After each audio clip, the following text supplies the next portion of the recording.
Welcome back to Truth Quest. My name is Aaron Moriarty. I will be your host, and we're going to go on a quest for truth together. And today, friends, I've got a friend for you, Heidi Popp.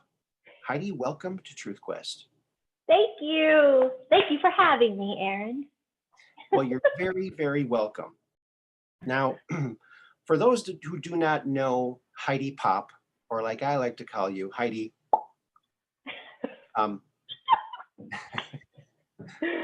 Heidi is a truther. She's been studying this for a very long time. Don't let her youthful looks fool you.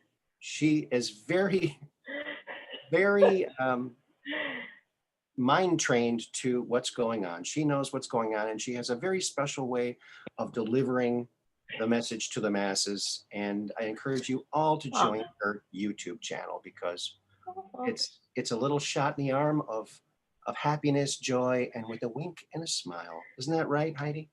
Yes, that's my little tag. It's all in the delivery. Da-da-da. Well, I think you should maybe have a show called that, A Wink and a Smile. That would be really That's cool. not bad. That's not bad. My craft service company was Meow Meows, craft service with a wink and a smile. It's a little tongue in cheek there. Now, yeah, you had a food service. Now you're out there in beautiful LA, right? Beautiful. Yeah, it's gorgeous today. It's beautiful. Yeah. Southern California is gorgeous. Within an hour radius, you have the beach, the desert, the mountains, the city. So. And you can get to most places by surfing. You can get to most places by surfing, right? Kind of, sort of. Actually, the dirtiest water is in Malibu, so there's not a lot of. I wouldn't want to surf through there. It's actually the dirtiest. Yeah, all the runoff from the mega mansions go in there. That's from a little side note. All that Camelon and all the. Yeah. Wow. And now you've been in the movie industry. Yes. Yes, I have. And in the food industry, like a food truck for sets, for being on set, right? Yes. The first half is about 30 years of the industry. The first half, 15 years in front of the camera. And then the second half, I was behind the camera. And I got a lot of joy behind the camera. I pretty much worked with everybody. And I just have a thing for hospitality. I really like doting on people. I just learned not to do it too much or when it's not warranted, but I do like to serve and how can I help you?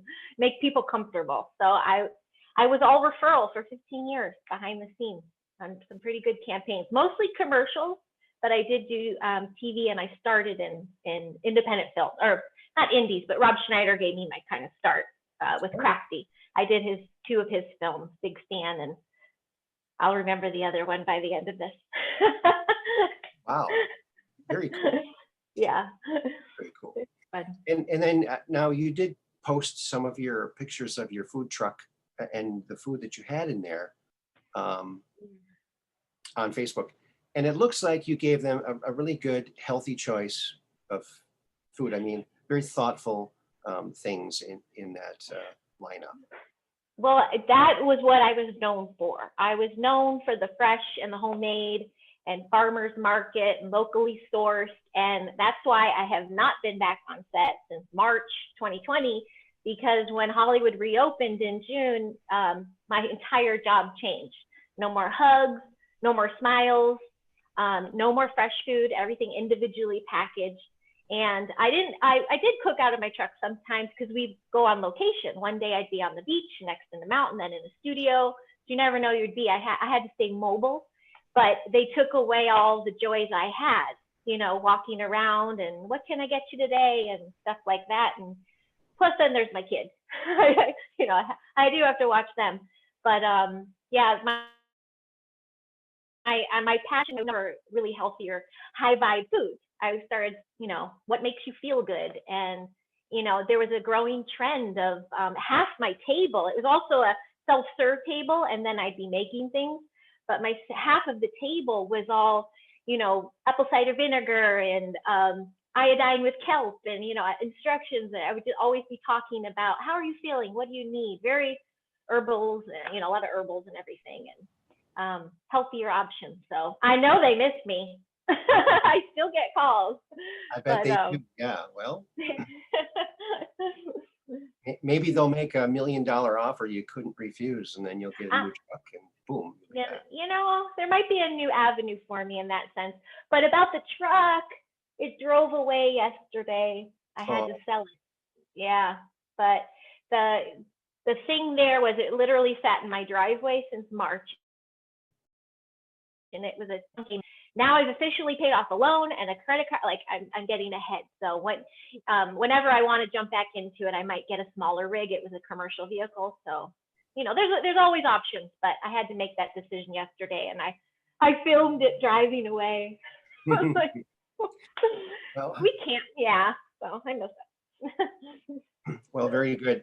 Now, so because of the illustrious Gavin Newsom, you've had to homeschool your children, which actually is a blessing in disguise.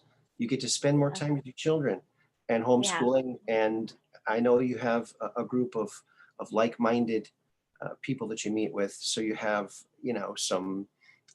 some sanity control there. So that's nice to have. So now, for anyone who hasn't seen Heidi's videos, I mean, they're very great. A lot of them are short. They're very happy. And your last one, I think one of your last ones, you were talking about how you went to the bank. And so that was a very interesting. I don't know if you want to tell that or not. Sure. It's 10 things at once there. But basically, I was at a lobby of the bank to pay off the loan. And I was barely in the door when a very young, jolly little security guard came up, and I had my tiny little flimsy scarf like I do. He goes, ma'am, I'm going to get you a mask. Do you need a mask? I go, no, I'm good. And he said it a couple times. And I kept responding, no, thank you, very politely. And I could feel him diffuse because he was not aggressive, but he was doing his job. And then I started in on my shtick, and I'm like, no, I like to breathe oxygen. And, people started turning around, and the people that you have no idea where they stand on something, all of a sudden, I think felt supported and felt like they had a chance to speak up. And all of the people there, one person didn't say anything. There's only like 6 of us. They're all saying, yeah, these masks aren't healthy, man. You're breathing in your own carbon dioxide, the bacteria is growing in your lung. And we all just started in on this health conversation and how the agenda's over. And then the part I didn't film is I got to talk to the manager, because I was doing this big payout, and who was pregnant. And I just kind of gave my spiel, because I do nervous chit chat when I'm just sitting there. So I'm like, la, la, la, la, la. And I said what I used to do on set, and I go, but I'm not going to be going back there as long as this agenda continues. And she kind of stops her, and she's like, I know what you mean. They took the joy out of it, didn't they? And then we just talked a little bit, and health came up again. And I go, you must be getting a pressure as a pregnant woman. Are you getting any pressure about vaccines and stuff? And she had to look around, and I'm sure there's microphone stuff, but she's like, I don't agree with all that stuff. I'm like, another one. There's so many people out there that are choosing the higher path. So it's hard for me to see a lot of pals looking around so defensive, but that's their journey. But I really like to give people a shot to, be their best self. And I find by being my best self and in the highest vibration I can be, it gives them a chance to reciprocate. And I think a lot of that has to do with, I was a painfully shy child. Like, I didn't talk. I observed everybody. And my super childhood was in Portland, Oregon. I just kind of lived in the trees, but I really watched what to do and what not to do and human behavior. So I think that helps now at the prime age of 46. How's that? Does that answer your question? Yes. Now, I have another question. Now, we talked a little bit the other day, and apparently your whole family has had anomalies happening, UFOs, Can you talk a bit about that, about your UFO experience? And Sure, I, sure.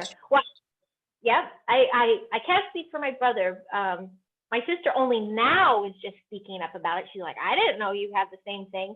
But my mom's kind of the driving force of it all. So we're very close to you, Aaron. You're in Door County now, and my dad's roots are from Door County. So when 85, we moved back to Chicago area, and we wound up getting a home in Door County.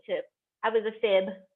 I won't say what that is, but we summered in DC. And I'm sorry, reverse that. All the siblings, my brother, sister, and I were all conceived in Door County. I think that's telling because Door County is a really big hotspot in the United States for UFO activity. It's been documented in the 1800s or 1900s. You know, a lot of sightings. I know the Great Lakes have an underwater species there, a couple of them. You know, there's a lot of activity.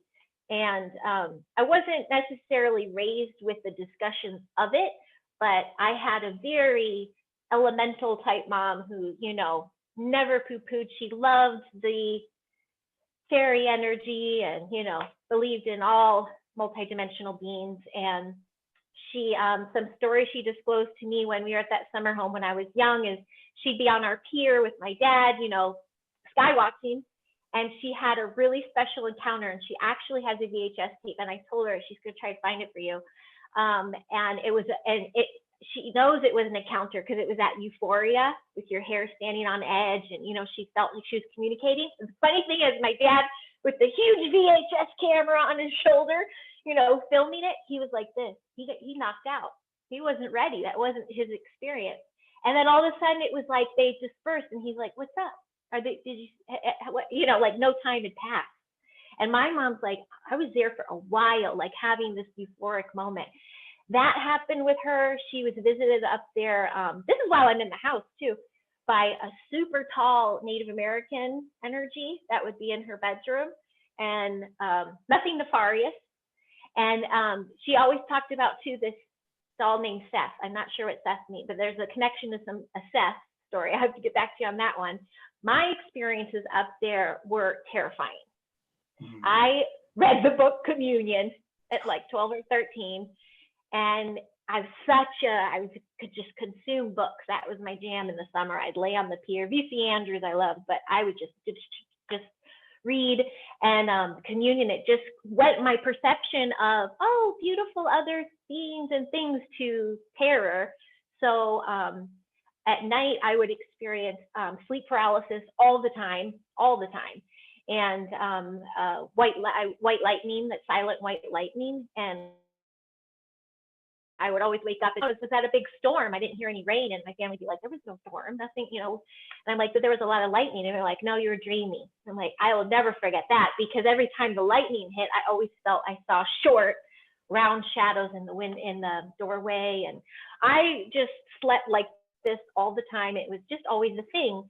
And then at nightfall, if I was outside by myself, I was talking to someone, Matthew, about this. He had a similar experience, but I always felt like bum rush, like energy just coming, and it would turn into not a panic attack, but I would tremble and my heart would skip and I'd lose my breath. And so anytime my mom would ask me to do something outside, I'd be like, can Heather go? And I think now, knowing what I know with alchemy and you know, as much as I've learned now, I can't wait to go visit my sister and you and see what those energies really were and feel like, because I do find it an enchanting, beautiful place. I read a lot about the military abductions, so I'm wondering if the sleep paralysis and white lightning in those instances were that. I have been told by 2 different healers out here in LA that I had a hybrid stolen. And I know my mom has, for sure. And that was when I was in high school. And that's when she was pregnant. And then all of a sudden, everything was gone, placenta and all, like months down the road. So, and that was after an experience she had I keep going, in Door County, where she met Dean, but she just started diving into the research, and she was getting a little scared, and she goes, I'm not ready. She kept saying, I'm not ready. She was home by herself. We were all back in Chicago. She had the radios on, the lights on, you know, she was drinking coffee all night. And then all of a sudden she cut to later, and it was like 18 hours later, and she was like, what just happened? You know, she was in the same, and she's like, okay, something happened to me. And then soon after that was the hybrid situation. Wow. So, and then I'm probably jumping all over the place, but I can't help but bring up my son, Huck. He was conceived in the pregnancy and everything, and a lot of rage and a lot of turmoil in my life. And I still know he's a little angel in and of itself, but he had some terrorizing situations as a baby. Baby through toddler, he would have night terrors, things where I couldn't wake him up out of it, but he was just terrorized. And then when he was able to speak, he would talk a lot about, he would never leave my side because he said lizards were there trying to scare him. And there would be snakes, like he said, it's a really ugly turtle, like with no shell, crawling through my room. And he shared his room with his sister, and she wasn't seeing these things. And so it's making and at the time too, I was in an awful place. The dad was like in and out of our life, eventually leading to abandonment. And I was figuring out about like Pizzagate and all these I was studying all the dark stuff. And because and I had no one to talk to, and I was, you know, struggling, you know, on my own with these two kids, I was drinking like crazy. So opening up all those dark portals. So, and we live next to a cemetery, so there's that too. We had a lot happen when he was young, and it took a couple different healer friends at 2 different times saying he's seen multidimensional beings. He's seen beings jumping in the dimension to scare, you know, fear, terrorize him. And then possibly, I'm still not sure what maybe happened in his astral, you know, when he's sleeping. So we spent a chunk of time clearing. I even moved house. I cleaned my act up. I'm in this place of super high vibration because I've seen the dark, you know, and many times over. You know, I'm in my late 40s since, you know, my ones and teens and tens, and you know, there's been decades of learning the hard way a lot of things. So I'm very well aware of being in some dark situations. That's why I'm in a happy, good place now, and so are my kids. That's a relief. Wow, that must have been that was a lot. Those night terrors that you and your son went through. Wow, that's. Do you think that was military? What's your first instinct on that? Well, I have heard that a lot of times the military abductions are accompanied with the shadow beings, which are the military in their cloaking. They can't completely be invisible. They're just like a shadow. That's what I've heard. Okay, I've heard the same.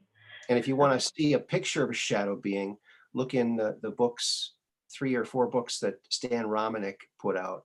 He's got a lot of photographs of them. Okay. They'd be watching over his twin daughters as they slept. They'd be watching over them. Oh, wow. Yeah. That's a lot. Yeah, so all facets of ufology in that realm just have always fascinated me. You know, we're always close to it. Uh-oh, where'd you go, or what happened? Oh, there you are. Something happened to my phone, sorry. Yeah, so I think the activity wasn't just in Door County though. Now here in LA, a year and a half ago, I really started putting my boundaries up. I hosted gatherings here a lot for truthers, and I still always ran into a lot of different types of energies, but I always wanted to help. So I was a really good magnet for a lot of dark. So I really got really good at putting up my boundaries. And I had for some time been putting out there, I want to try again. Can I have a, experience again? Let's see if this happens. And I was in my backyard on the porch. It wasn't that late. And I had an experience with the craft. And it was because of the way they moved, and it landed just right above me, like way up there. And it made these shapes and these colors. But what was reacting in me is how I know that what it was is the hair up. It was almost like I was on ecstasy. Like I was so euphoric. I was like, oh my God. And I had a beautiful moment. And then I went down and looked for my phone to take a picture. And then I'm like, oh shit. So yeah. And this summer I had the honor to go to East Heidi Ranch. It was something I had always wanted to do, and had a really nice personal journey up there. So, yeah. So did you see something up there too? I mean, did you see some craft? Yes, Skywatch was very busy, especially on like Saturday night when there's a lot of people, because you have all these heart-centered people, and it's always an interaction. You know, you saw the crafts in and out of the mountain. You had some skeptics and things, but James let me borrow the night goggles, and you know, you can see Skylink. We were also up there when the comet was happening, so you could see that in plain sight. It was so just beautiful already with the Milky Way. But we had an experience Saturday night, and we knew it was because we were all euphoric, but it was almost a dance happened, like an in and out, and then do, do, do. Like it wasn't a flight path. It was a woo. And that was pretty fun. And then I also think Bigfoot, I had an experience with it there, yeah. But I was scared that I felt like a little girl, because even someone who can kind of speak with it or feel the downloads of it was like, Heidi, you should go that way home, because I was asking for that experience. And then I get close to home, and I felt that feeling in Door County, the bum rush. And I was so close. I was staying in the little pyramid house, and I went, like, oh, something's behind me. And I just ran through the door, and I'm like, I'm so sorry, Junior, I'm not ready, not yet, not yet. And then that night, I swore I heard him, but the staff said it was a cow in heat. So I guess I didn't. Cow in heat. Wow. So I'm just super receptive now. You know, I'm just like, come on, bring it on. Yes. Yeah. Once you open up, I mean, it all kind of gets clearer. I mean, you can see things clearer, and things that happened in the past kind of make more sense. And, you know, Totally. and then you wonder why they've kept it secret so long, but, you know. I still feel that military was involved at one point, but I also have a very strong connection with, you could say, my team. You could call them my future selves, my past selves, my higher self, you know, my posse of me's. And as well as extraterrestrial, like I feel there's a strong connection that I'm protected, because there are, unfortunately, more than I can count on two hands chances here. Whether it was me in sheer debauchery mode in Chicago and running with the wrong crowd, or, you know, just pushing it, really pushing it, to those experiences, to even almost in a work truck, almost running off a cliff in the rainstorm. I literally felt my whole truck just go, like I'm supposed to be here. Divine intervention, help happening for me. So if there was a military involvement, or whatever involvement it was, if the hybrid story came to be, and I do have a child somewhere, I still am feeling like that's going to be our connection with those worlds, is the reintroduction of the women who lost children to that, to, you know, they're going to be meeting their children. I really feel that's going to be like the sync up extraterrestrials with humans. I believe in the love of it all, you know, the higher consciousness of it all. Yes. The dark ones are just, they infested this planet, and they're getting taken out. So, you know, and I know the way to repel that is like in a loose sense. The higher you vibe, the less they can penetrate you. And I've been there, because I've been lower than low, and I was feasted on, as were my kids. So Wow. it's all trial and error, isn't it? Yeah. Like they say, love is the only real power in the universe. You know, they try to make hate and fear control people, but if you have enough love in you, that's not going to affect you that much. But yeah. And that's been the message of all the great prophets. I mean, and all the great, you know, in times in history, Buddha, Jesus, all the same message. John Lennon, you know, just Bob Marley, just love. It changes everything. Yeah. So hence my experience at the bank.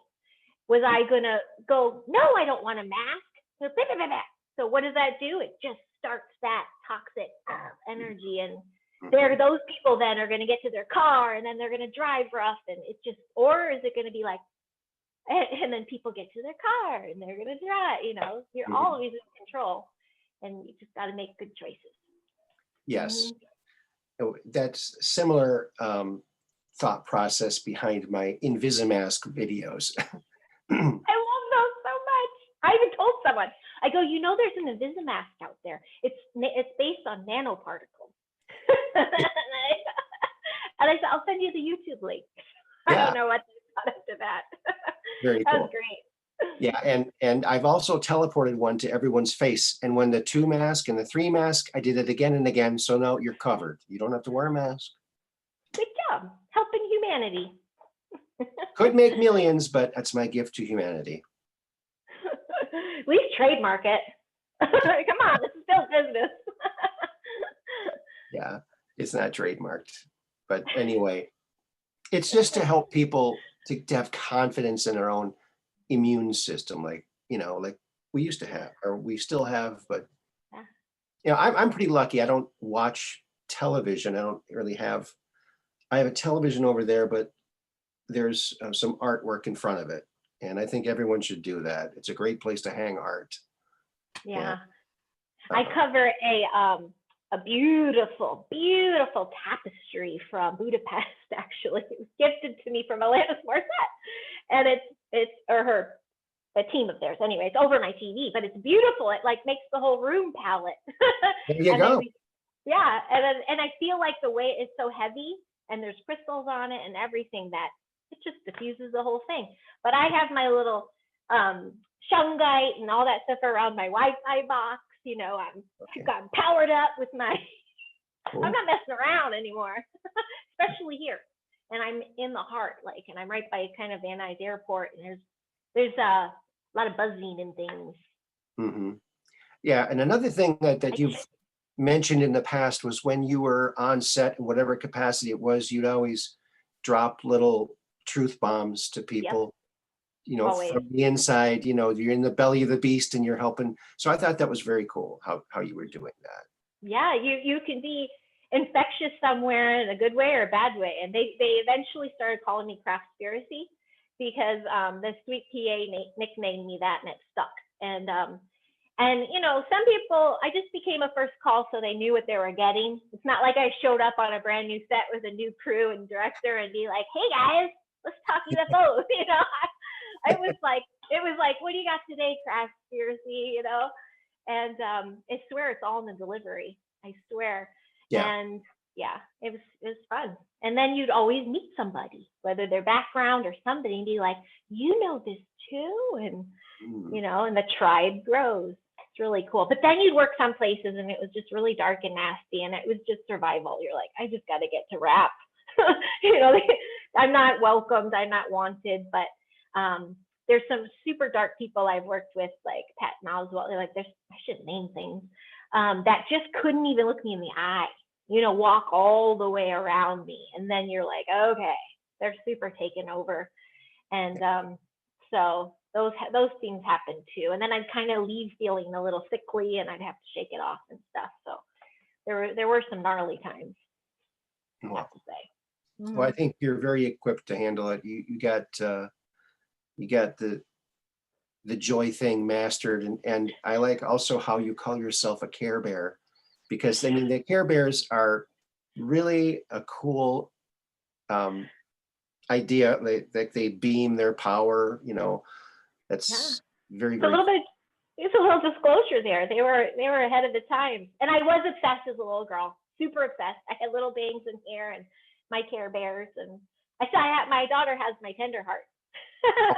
she has my Nisa from Return of the Jedi. I got when that was released, and she has that one, and my Cabbage Patch. She has all my old pals. But the Care Bears came up again when I started the Truth Gathering. I have some elders in our group that we really took to one another, and I think it started with them. You know, the gifts with the Care Bear glare, and I'm like, that's the feeling, and it just stuck. Yeah. Find your light and let it shine right out of your belly into the world, right? Yeah, and if you're not there, there's something you need to clear and work on. That's just a telltale sign of fix your shit. Excuse me. I'm a trucker too, you know. But so Care Bears are cool. Now I used to work at Hasbro, and I was working in the basement. I was a designer for Play School. We opened up this room, this closet that had been locked, and there was all sorts of the tall GI Joes from the 60s, in the wooden boxes. And there was something that caught my eye and I grabbed it. It was the original My Little Pony prototype clay, painted clay of the big one. You know, the big one before they did the little ones, I think so. I didn't get much but I know what you mean. Yes. My Pretty Pony. So that was very cool. Wow. Pony was a pretty cool thing too. Although now they're all woke and they're, you know, social justice warriors now. So, you know, which turns me to, you know, citizen journalists have done a great job of providing us with insightful, truthful news and information. Mhm. The next step, and some are already starting to do it, we've got comedians like JP and other people doing comedy, you know, and the next step is, you know, replacing all the shows that are influenced by these dark elements. So I think Yeah. citizen creation of all kinds of you know, entertaining media. We've got music now. There's a lot of people creating music. Mhm. And all, you know, the next thing is animation and all those other things. So Oh, totally. They're really extremely limited on choices. When we do offer screen time, we don't really even do school screen time. Netflix, you know, there's really not many shows that are. I mean, I still like Pokemon. You know, I feel like that's a little bit truthery. I got my daughter into Gem, which is more portals and dimensions and future selves and all that. But there's so much programming. It's so crazy. It's really crazy. And I feel awful for the kids that are kind of poisoned by vaxes and things, where they soak it in, and that's a whole nother story. But yeah, there needs to be better content, and it's going to take people like us, Aaron. yes, come on now. Yes, here. Now, I was at Hasbro when they started Gem, but yes, in 1983, 84, that right around that time. And her name wasn't Gem. Her Really? name was M. M. Really? Yes. Wow. And the music was fantastic. And she was called M because they were going to do a joint thing with MTV. Oh, of course they were. But I'm glad they changed. But then MTV said, no, we don't want to do it. They had to change their name. They couldn't use that cool music. And it all changed. And it wasn't as nearly as cool. Really? Wow. Yes. Fascinating. I never knew that. Look at you, red pilling me.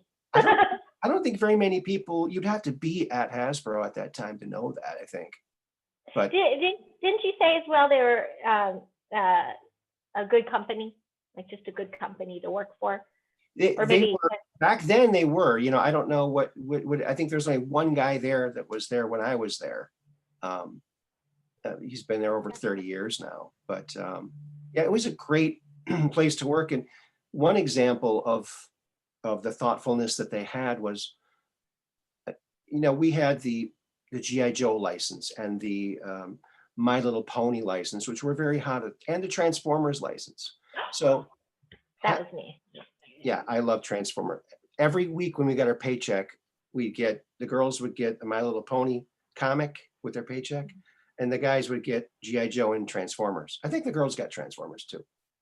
I would like G.I. Joe. Okay. I was Bazooka Joe on the playground. That was my character. But we did, my sister, I liked Barbies and things. We just liked chopping the hairs, and we made VHS videos with them and stuff. Oh yeah? So I was less about, peaches and cream and ponies, and more like, they're hanging off a cliff, man, catch them. You know, we made crazy videos. Side note. That's another side note. My kombucha's kicking it. Did you see my kombucha? But it's in my jelly jar. Oh, kombucha. Yeah, that's my happy juice. I have not gotten the nerve up to try that yet. I'm drinking water today. Oh, perfect. Distilled. I have that too. Yeah, it's something. It's like a salt. It's like a salt and vinegar chip. It's like it wakes up your mouth. Does it?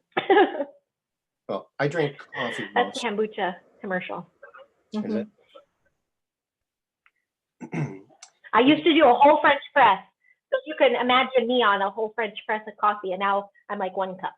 So that's Oh, yeah, all I French can handle. press gives really strong coffee. Very strong. Yes. So now, when you were talking, your mother was talking about UFOs when you were a kid. So you've had exposure to this stuff since you were a kid, and I bet it must seem very nice now that there are a lot of people talking about this. And there's finally, you know, in the mainstream news, the Tic Tac video, which they'll be talking about for 50 years now while avoiding everything else. We're inching closer. Totally. I feel redemption too, because we had a family story that was told at every freaking holiday about me and the movie E.T. We were visiting my grandma outside Chicago, and the cousin and my sister and I went to see E.T. when it came out, and it was I don't know, I think I was 11 or 12.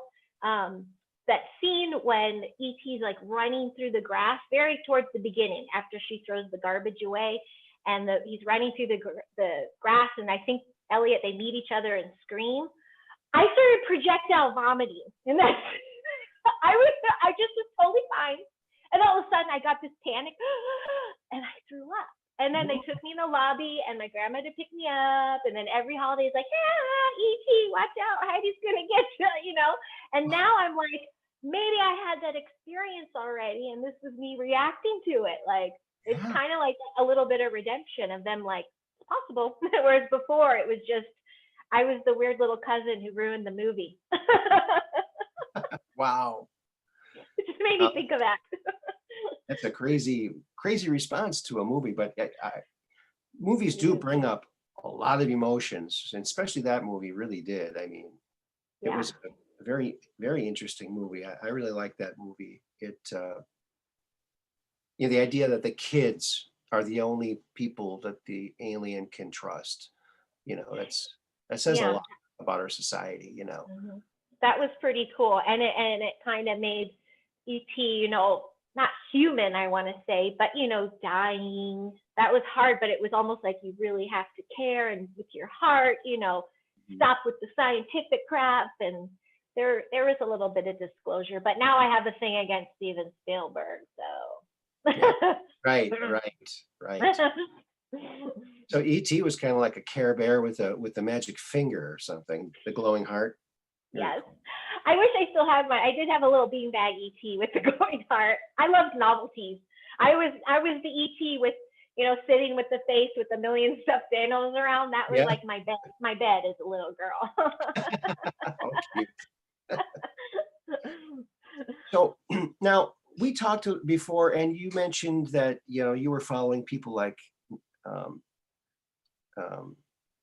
what was his name? Max Spears. Yeah, he kind of started me on a big path. Yeah, and mostly because at the time I was was in the dark ages of discovering about the pedo rings running everywhere, and I think I was watching at the time Jordan Sather, who was already into that, and I saw like one of the YouTube choices below. It was a title of Max Spears disclosing elite pedophile rings. So I opened it, and then I just went down the secret space program route, and found another mom friend. She's like, oh, if you like Max, what about this? And, we still to this day thank Max for taking us down that trajectory. And his passing, I know the other thing that stopped me, because I was already a mom at the time, was him and that article saying, Mom, if anything happens to me, investigate, and I was just like, oh, he needs investigation. I got to get on it. And God bless him. The black goo, I started learning about that, and then I saw it in music videos everywhere, and I'm like, holy smokes. It's tragedy. And so that was a big deep. And then I found Miles Johnston with that, and of course Sarah and Taj. I don't quite follow Sarah so much anymore. And I wish Taj well. He's officially her manager now. And the Basis Project, I followed all that. And I was just consuming everything I could. One thing led to another. And then I did find this YouTube that was fascinating, that I wound up calling my friend that I talked about Max with for like an emergency meeting. And I'm like, listen, there's this pilot that disclosed about flying over Antarctica, and you look down and there's a city under there. And she's like, she just tells yep to everything. She's an energy worker. And I was just more like, it almost verified a lot of the that I was doing. It just kind of went click, click, click, click, click, and everything connected. And then I realized how involved the government is. You know, it's such a heavy duty, juicy topic, but it really painted the picture for me.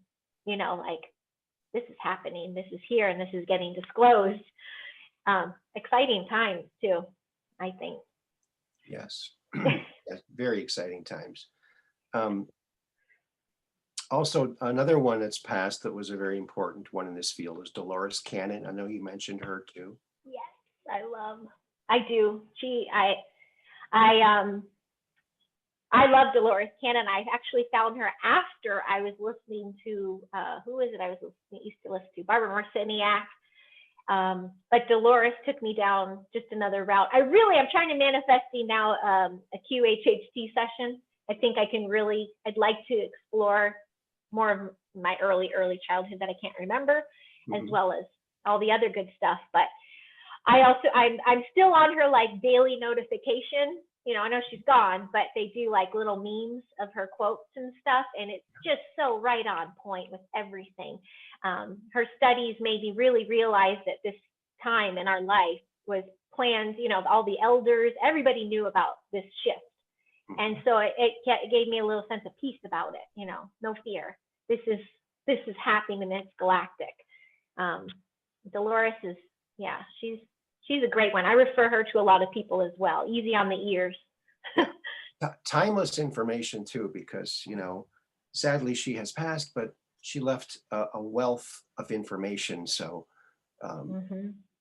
get that information, download it, archive it, because, you know, eventually we've got, you know, it's like, what I like to say is we're watching the Chinafication of America. Remember when we used to hear about China 20, 30 years ago? Oh yeah, or 20 years ago, 25 years ago. Oh, China, they won't let their people see certain things on the internet. They censor them. Oh wow, we couldn't even imagine what that was like. Right? Yeah. It was a tagline, at least we're not China, you know? Yeah. Now it's like the Chinafication. But people are waking up and they're realizing this. And so. Yeah, totally. I'm really on board. What resonates the most is the timeline that this rollout of Biden and CCP and everything it's already under control of the good guys. It's just got to roll out a little bit more to keep waking people up. They don't really realize what they've signed on for. I think I was telling you before too, is especially most people that used to be in my life, the Biden lovers, they had no idea what Trump was doing for 4 years. They didn't read any executive order. They didn't listen to any speech. No idea how much he was helping and what he was doing to protect us. And so now that all these orders get overturned, they're like, wait, what? Insulin was lowered? Wait, what? And so I'm like, oh, I get what they're doing now. They're trying to like thin the veil and be like, you know, you guys got the wrong guy in here. Look what's happening. But I really feel we're protected. I just, with all my heart, I feel in multi-dimensional ways, we are protected. We just got to get that populace to rise up. You know? Yes.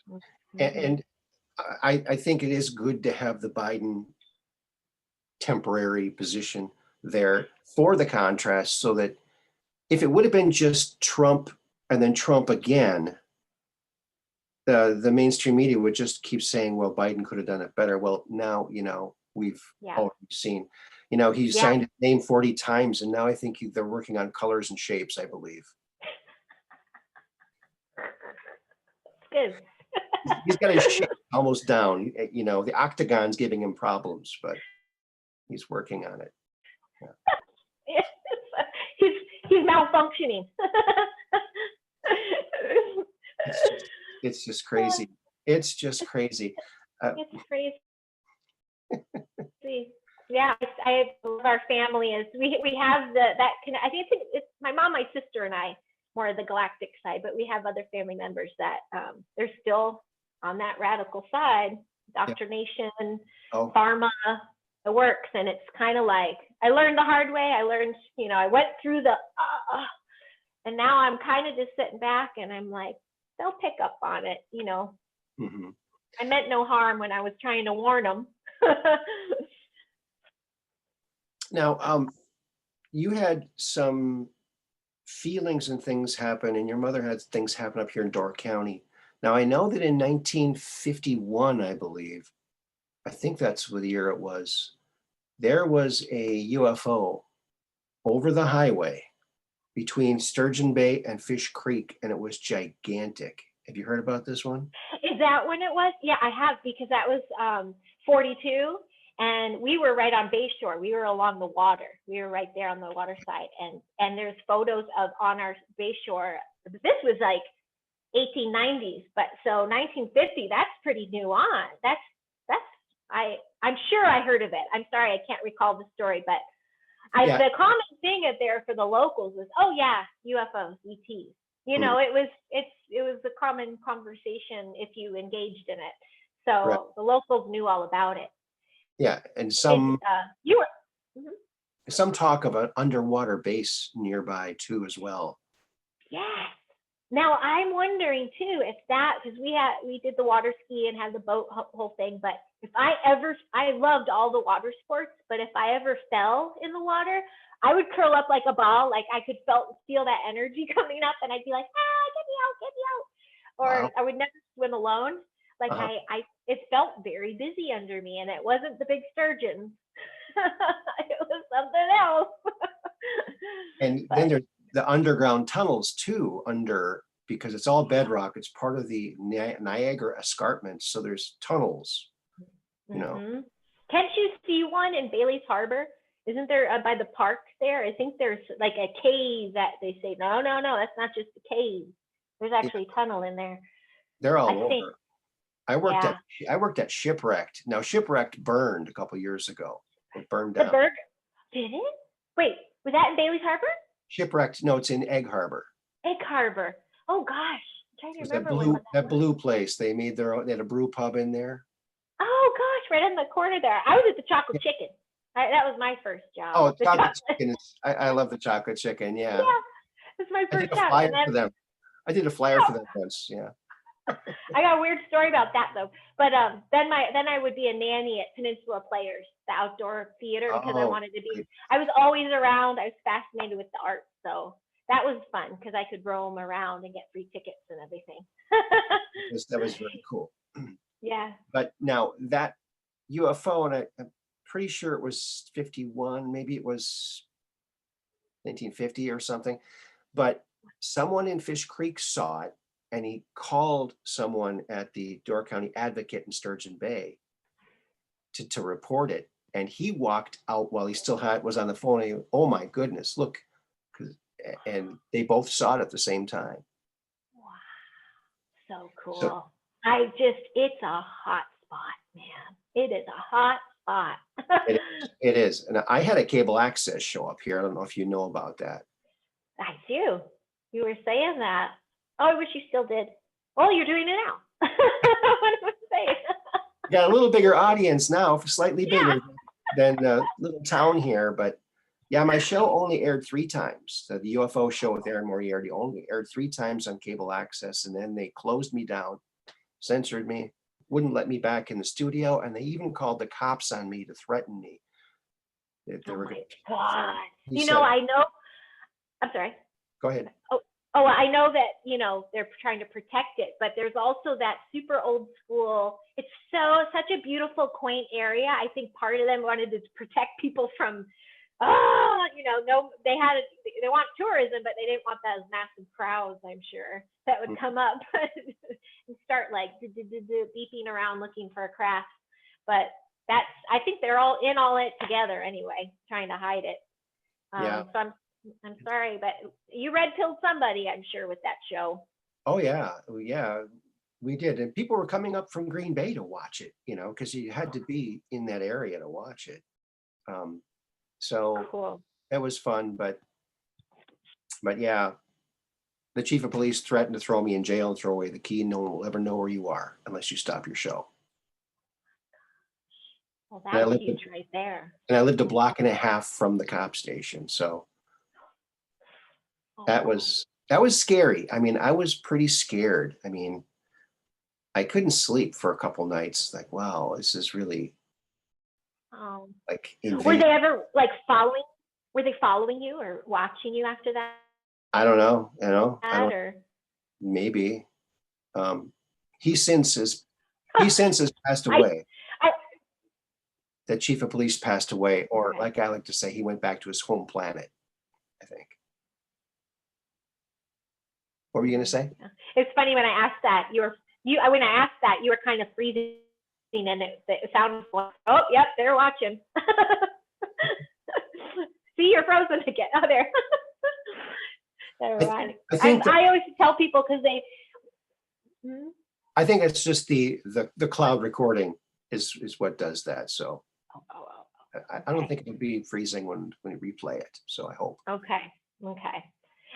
When I would start disclosing to people or talking about this, especially on set, you would get several people be like, "You have kids, don't do this to yourself." And I'm like, if they haven't gotten me now, I'm like, I would keep Band-Aids on my camera on my phone though, and the micro and I always had like the oldest model phone you could ever get. This happens to be a 10 now. It's not an iPhone, but I still cover it when I'm not. Yeah.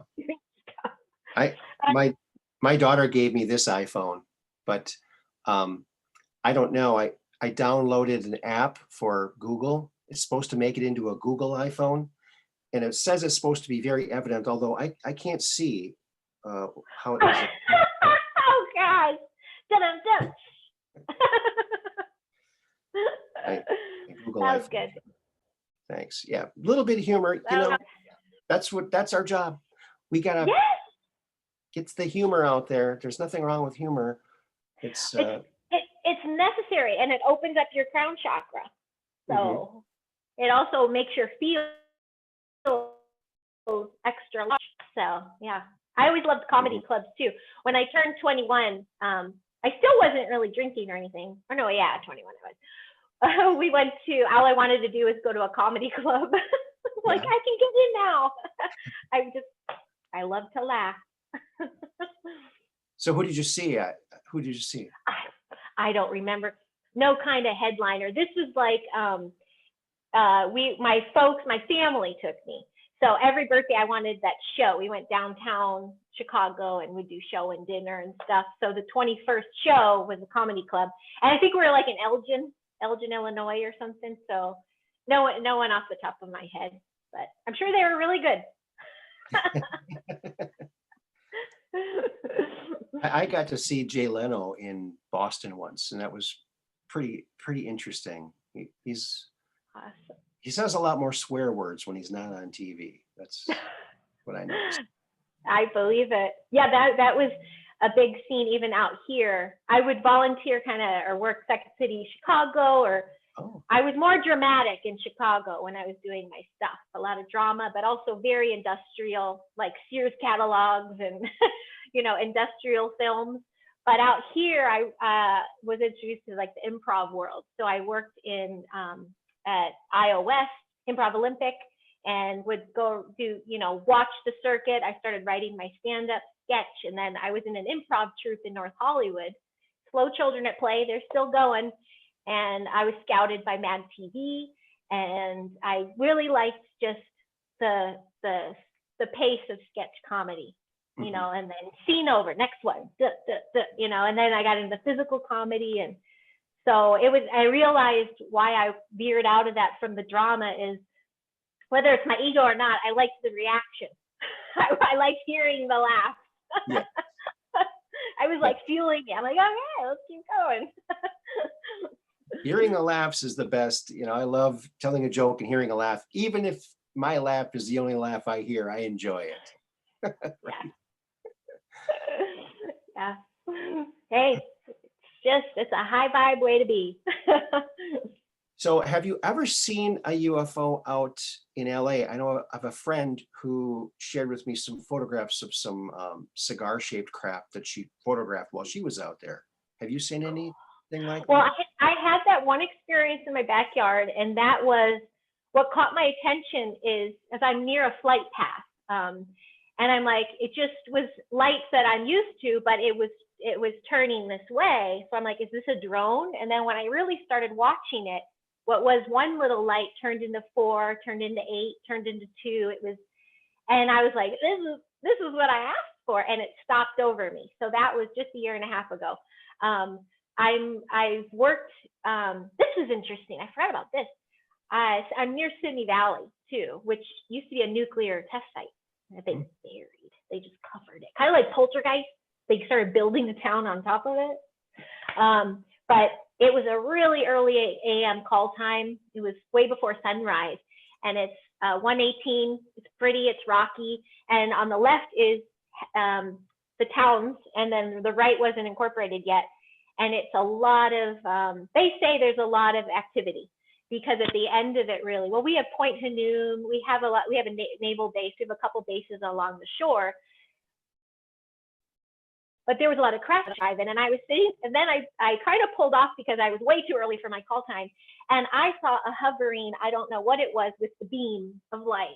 Now this was kind of more incorporated, so my first thought was, oh, you know, there's a helicopter, which is very common with the searchlight, but it was so stationary, and there was nothing it was really aiming on that I was like, what's going on? And then as soon as I started being like, is that? It just was like gone. And I got to set, and thank goodness I was working with my friend John, because I'm like, dude, I just saw a craft. Which one? What did it look like? So I had someone to like share this with, and then it kind of went away. But they're like, oh, Simi Valley there's a lot of sightings still out there. And I'm wondering if because it was so nuclear and there's a lot of military. So I guess you have to ask, is it military or is it, you know, ET? Because some of those mountains, man, oh gosh, I have a really weird experience actually I want to share, because I've really never publicly shared it other with the family, and maybe viewers or yourself have any insight. December 2018, yeah, before Hubs and I were Hubs and Wifey, he came out from Wales and took me on, my dad had passed that year, he transitioned, thanks Big Pharma, and he took me on this motorcycle ride outside Vegas, because his passion was motorcycles, and we did Valley of Fire. Now from Valley of Fire, we went to the Hudson Dam. Is that right? Hanson Dam, Hudson, or the big dam there. Am I even saying it right? You know, right outside Vegas. Hoover? Hoover Dam. I knew I was. But from outside of Valley of Fire until the dam, it was almost 40 straight minutes of quiet road. But I noticed on the side, there was this fencing, and they were like little, no more than this big, like boulders and rocks, perfectly aligned, like perfectly, and completely desolate. And every so often you'd hear a sign saying government property, you know, stay off. But these rocks were in such a formation and went on for miles. I'm like, who has time to do this in the middle of nowhere? And then every so often you'd see like a blast of rock or activity by a bottom of a hill. And then we get to the dam, and his goal was to stop there for lunch. And we could barely even turn it off. I was shaking so bad. We driving over the dam, and there's armed guards at the elevator going down to see this, whatever they do down there, and explore or educational tours. And they just irked me so bad. I got just paranoid and anxious up the wazoo. And meanwhile, the hours before, I've been chilling on a Harley. You know, I'm just like, I had a puff. I was like, I'm totally chill. And all of a sudden, as soon as we get closer to Hanson Dam or Hoover Dam, I was shaking. And then we get to the parking lot and he stops. He goes, do you want to lunch? I go, please, can we go to the next town? Please, please, please. I think I'm going to throw up. And we left. And the more further away we got from it, I felt better. But then from the dam to the next town, I still saw those boulders. And then, so in the hotel that night, I did a Google Earth around the area, and you can kind of see an outline, but there's nothing in the middle, nothing. It could be all underground, but I'm like, what the heck? So, like, who did this? I told them extraterrestrials lined them up or whatever it was, but it just seemed like the weirdest random, like, fence was. Do you think that's weird? That is weird. That is weird. You know, maybe it's to, you know, to indicate to people who know this is a radioactive area without having to put the signs there or something. That's true. Okay. I don't know. That's Okay. interesting. Let's see. Now, they, a few years back, many years back now, a long time ago, I guess maybe over 10 years ago, they announced that they were going to close the Kewaunee nuclear power plant. You've heard of that, right? Uh-huh. It's pretty close to here. Yeah. One of the oldest in the country. So I was curious about that. So I went on the intranet and I punched in nuclear power plants. And I found out that there's really 4 of them there. It's a big building complex. It's not just one. There's like 4 different ones there. And then I thought, well, that's interesting. I thought there was only one. I thought, well, what if I punch in military nuclear sites, nuclear reactors? I punch that. Pop, pop, pop, pop, pop, pop. They're everywhere. They're everywhere. It's like, what is this? And then I found, this was still like 10 years ago, I found on the intranet a PDF of something that happened here in Door County, 1961. There was a nuclear reactor accident that killed 1 or 2 people, but it was a deadly nuclear reactor accident in Union, Wisconsin, which is just southern part of Door County or just outside of Door County. And I did, you know, every year they release like the average income for every area of Door County. It's, you know, pretty low income area. And then Union, it's like really high, really high. Wow. So, no way. And now you can't find that. It's all that's gone. It's gone. No way. Yeah. But I guess they got these portable nuclear power plants they can take anywhere. That's what I'm assuming these were. I don't know. But very, very interesting and very disturbing as at the same time. That's super disturbing. Wow. I had no idea. I'm going to tell my mom. And then I found out from I don't remember where I heard this, and I don't have any verification on it, but someone said that during the Cold War, they buried nuclear weapons underground near the tip of Door County in some of the underground caverns there. Really? By Port Washington? I'm not sure if that's true or not. That was like a rumor. I don't have any verification on that. Now, the nuclear power plants, I did see that with my own eyes. I didn't make a copy of it. I wish I would have, but I just figured it would always be there because it's on the internet. But boy, when you see something, grab a screenshot because you never know when you're going to need that to, you know. I suppose they don't want that coming out because property values will diminish, and you know. That definitely could be. And then, you know, our ET pals helped with the whole nuclear. That might be why they're up here. Yeah. There you go. And then maybe the one at the tip, like Port Washington there, maybe they're just, you know, diffusing it and what have you. And why the activity in Simi Valley? Because that was a big, they don't talk about that because real estate, you know. But you can feel it when you drive through.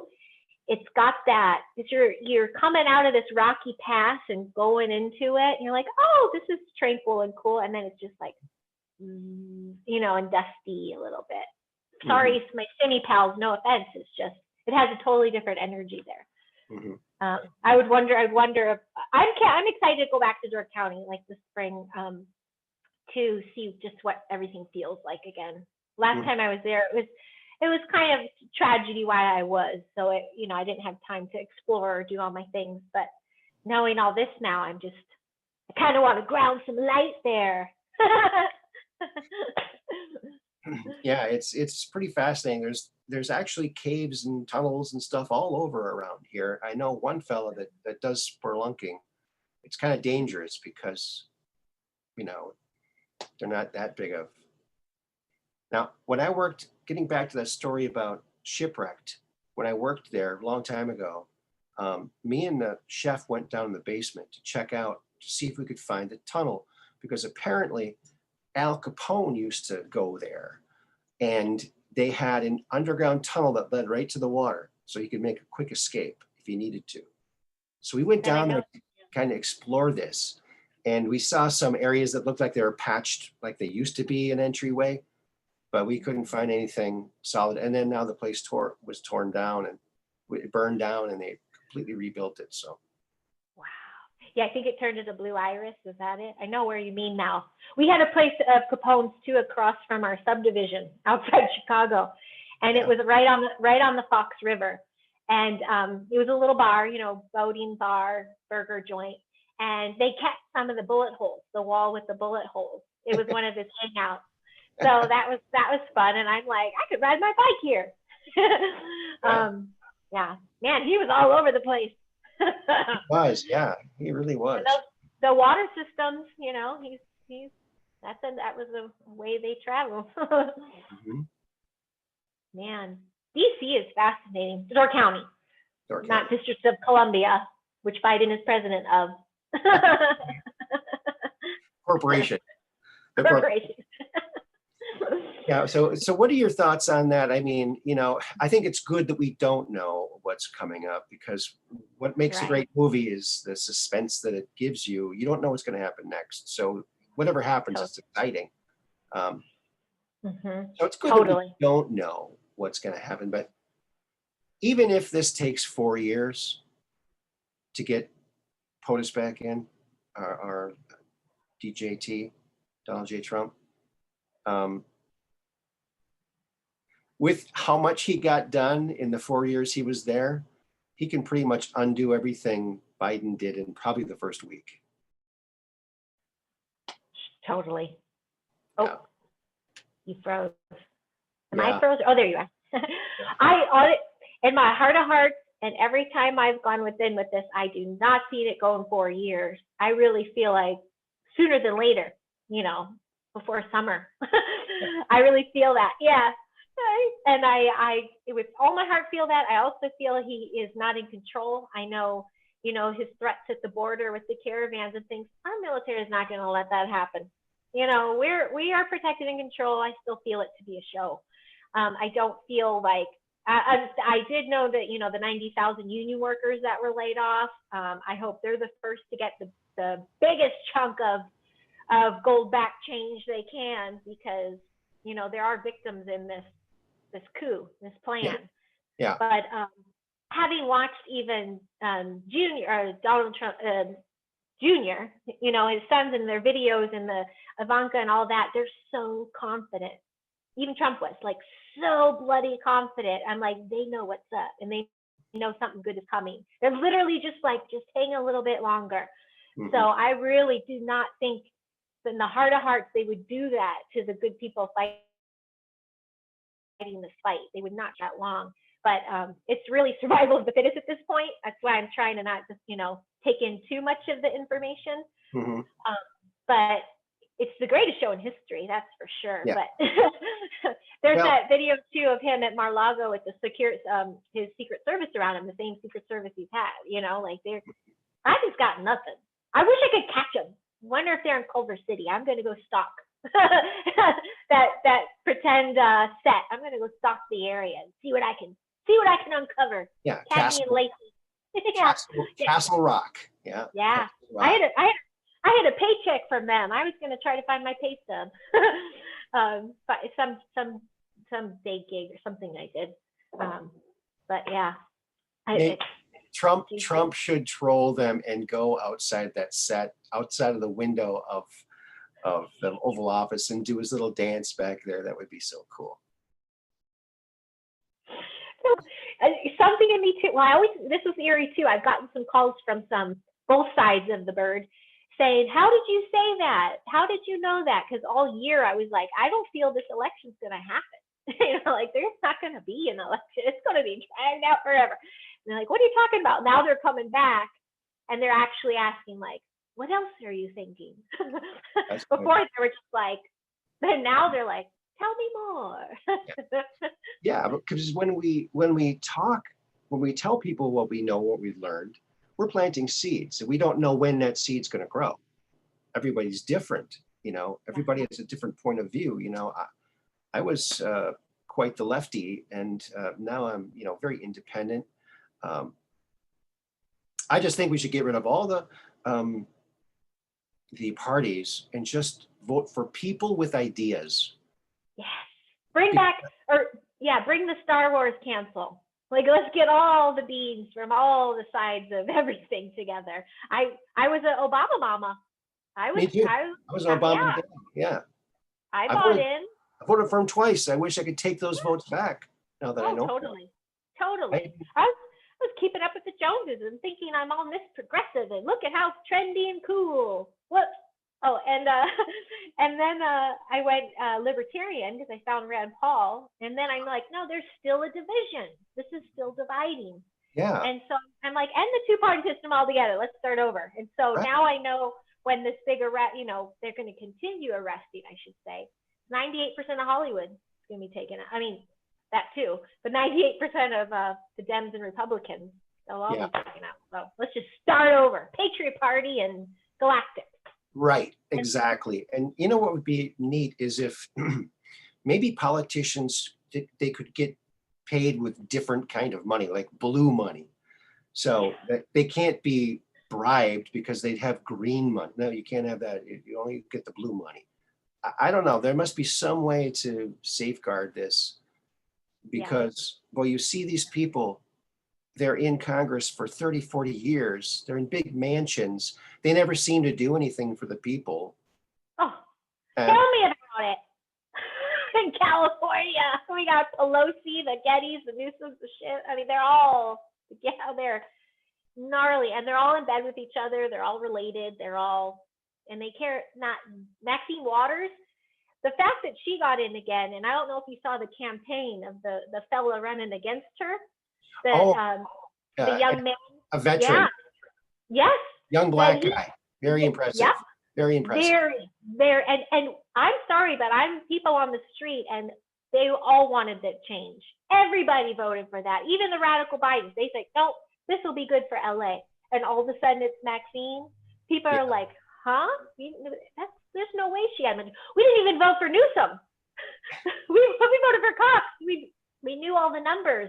And they pulled the whole thing on the screen where you could even see Cox is winning, but oh no, Newsom won. And then it's over. Brainwash everybody. I bet you there was another false flag right after that, or something happened to make everyone go whoosh. Oh, we forgot. And voila. So yeah. That's the Dominion voting machine. It's all rigged. I mean, it has to be rigged. That's how these criminals can keep in office for 30 years and never do anything for the people.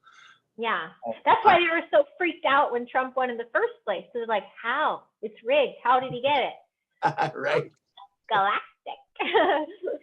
Well, I think for the president and for people like Maxine Waters and races like that, the citizens need to send a postcard or just a little letter. I voted for X. And they're going to get all these letters who they voted for, and for both sides, okay? Mm-hmm. And then you could have how come we've got way more letters for this other guy and very few letters for Maxine Waters? Maxine Waters got more votes. Something's wrong here. Something to measure it by, and with the president too. I know everyone's sending letters to the president at Mar-a-Lago, which is the Winter White House. Yeah. And that's a brilliant thing because now he can walk in there with these big bags of mail and say, look, these are the people who voted for me now. because it wasn't 74 million people that voted for Donald J. Trump. I heard it was more like 115 million people. Yes, yeah, completely. 80% of the population. I mean, who wouldn't vote for the guy? Yep. Yeah. Well, he's gonna love the Valentines we're making for him. Just saying. Pretty cool. A Valentine. Yeah, I found the address. That's our homeschool project. That's great. And everyone listening, I want you guys to all send a letter of encouragement and thanks for our president, Donald J. Trump. And he'll be our president again. If not soon, then later. If we push the envelope to the 4 years, that will confuse the deep state and then will allow the white hats to pick whatever time in there that's best and to go forward. And we'll all be sitting there eating our popcorn, enjoying the show, won't we? Very much so. And however it happens to be, something you makes me picture, whether it's Flynn or his son or, you know, the team that he puts in place, since he's the one in control in my book. I trust it all. I trust him. He's shown me enough. You know, I fell on the Trump train prior to his, right as he was running, because of the trafficking, all the kids stuff. I was following what he was doing. I was checking out the tweets from years prior. We got to do something about these pedos. You know, I'm like, I believed that. And then, of course, checked in with all my energy worker people, and they're like, oh, he's of the light, you know, check out his birth chart, you know. And but he, from the get-go, the kids were a priority. School choice, medical choice, ending big pharma, those are all my jams. And so I would not back away from his stance. I became vocal pretty soon after. It was right in 2017 started. I just was like, fuck it. I just started talking about him and went through that pain. 17 and early 18 was awful. It was like, you could just, but by that point, my shields were up. I'd already lived in so much darkness. I'm like, I can take it, you know, and I just let them attack and whatever they had to do. My aunt told me I drank the Kool-Aid. That was heartbreaking because it was so fun. But I believe it with all my heart. And then one thing after another, he was just freedom, left and right. Everything back to the people, that whether it's seizing the assets of anyone even remotely accused of crimes against humanity, that's huge. I mean, they've been collecting that ever since. Right after that, they sold, there was a quick sale for the Black Forest. You know, Black Forest. I was like, oh, this is huge. And this is all happening. So it's just my happy rant on my love for DJT. And boy, he sure did teach us to roll with the punches, with all the punches and slings and arrows he took for us. He really taught us how to persevere and to win and do it non-violently, because that is what the MAGA movement is all about. It's non-violent patriots who love the country and love everybody in the country, even the people who aren't awake. We love everybody. We wouldn't hurt anybody. You know, my dad called me to give some sad family news. And then he ended the conversation. This was a few weeks ago when all this stuff was happening. Because you're not going to any of those state capitol armed, you know, protests, are you? Because he heard it on the news. I said, Dad, I'm not a violent guy. You know me. But so I know, I hear you, but there's more and more people waking up all the time. And very much so. A good friend of mine, she's a mom. She went by herself from here in LA all the way to DC. She shared a room with someone she knew online, but she went by with her shield of armor. We call her the Joan of Arc. And she said there was way more than 1 million people, easy. And she said it was, and she's all about those energy and the vibe. She said it was all high vibe. She goes, I couldn't take 2 steps without, especially the men, saying, are you alone? Do you need assistance? Can we walk with you? She was invited to this big, it was like a big basketball team of like eating pizza party in the lobby. And they're like, hey, are you alone? Have you eaten? Come sit with us. You know, she never felt anything. And she was one of the, she got there so early. She was very close to Trump speaking. She has a great video on that, a little bit, but she did confirm, you know, the Wi-Fi was out. You couldn't be texting, finding anybody. And she was early. She knew the Capitol thing. She was disclosing that was not us. You know, there are boots on the ground people that completely can just counter the narrative so easy with actual footage and firsthand accounts that I really tried spreading those a lot. But some people you just can't. Oh, the people went unhinged after that, the radical side. We come from a really sweet Waldorf community. And one of the teachers actually, she finally had the cajones to be like, no Trump supporter will work with me. You know, essentially trying to fire him. It was just got so ugly. I was like, no, like, why is it getting so dark again? You know, there's such heartfelt, light-centered people. And that's why the 4-year thing too almost trips me up, because I'm like, there's no way they would let us go on much longer with this pain of this divide, the civil war we're in. There's just like, you got to throw us a big bone really soon, because the gap is widening.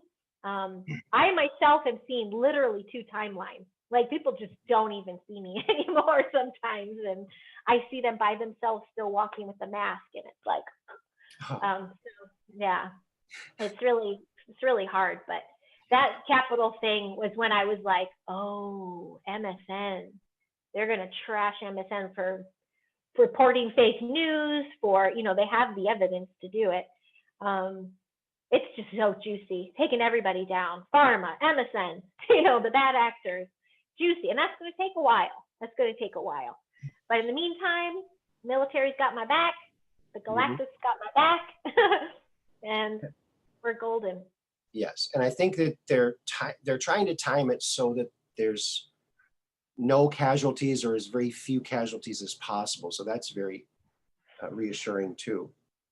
That is very, very much so. Well, Heidi, I really enjoyed our talk here. Is there anything else? And tell our friends, what is the name of your YouTube channel? Where can they find you, on Facebook or wherever else you are? Where are you? You're so sweet. My little tiny little YouTube channel is Heidi from Los Angeles.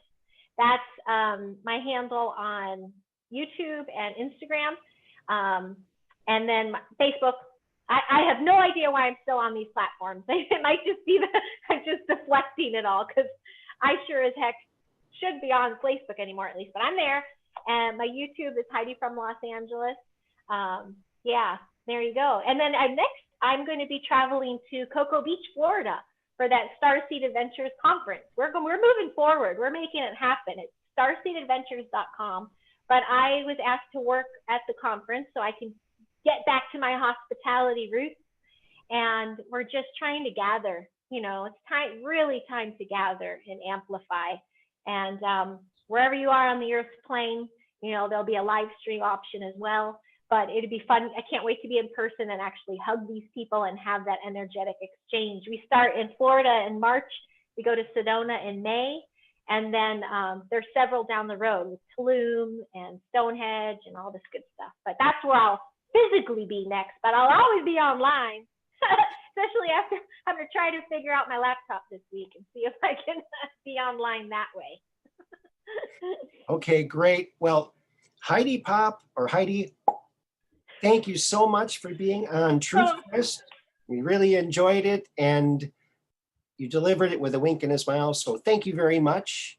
And remember, people, keep looking up, and peace in. Thanks, Aaron. Thank you.